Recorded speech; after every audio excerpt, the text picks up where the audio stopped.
One-horned animals are real, and if you've got a basic knowledge of veterinary science and some moral flexibility concerning the ethical treatment of animals, I'll tell you how you could make your own real-life unicorn. First of all, I'd like to give you a little bit of backstory. Recently, I published an article on mythical creatures in the Bible. One of them, of course, is the unicorn.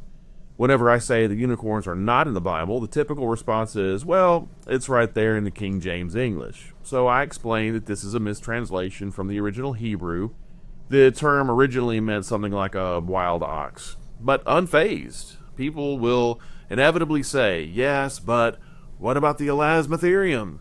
This is an extinct animal that had one horn. Well, we don't even know what the horn really looked like from surviving specimens, and this animal doesn't seem to have lived in the ancient Near East. Nevertheless, I take the person to Deuteronomy 33:17, which indicates that this animal has more than one horn.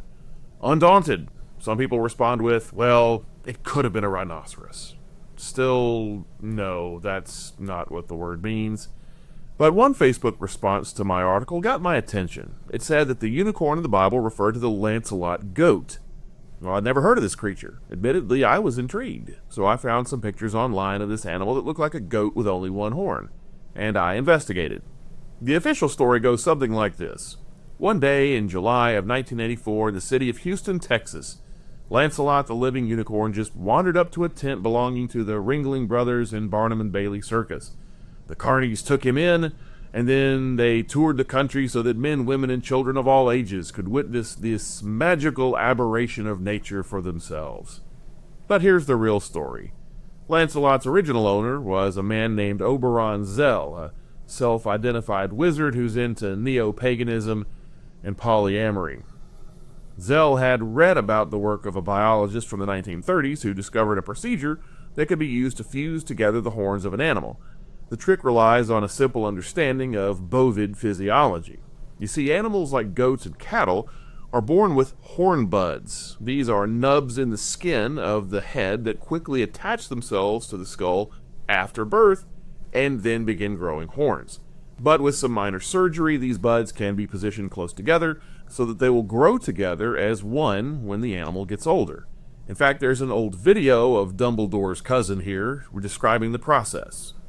It's a technique of shifting the proto-horn tissue to cause it to unite into one spot, and therefore when the horn grows, all of what would normally be two horns on opposite sides of the head grow together as one single medial horn that is massive and grows perpendicular out from the center of the forehead.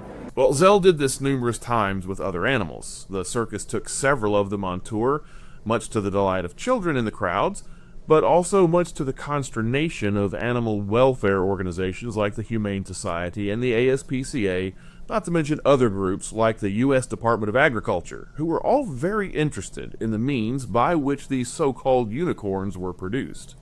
All the excitement never seemed to bother our furry little friend, and after a brief career of only a few years, he went to a unicorn retirement home. I'm assuming that's not just a euphemism for something like a glue factory for horses.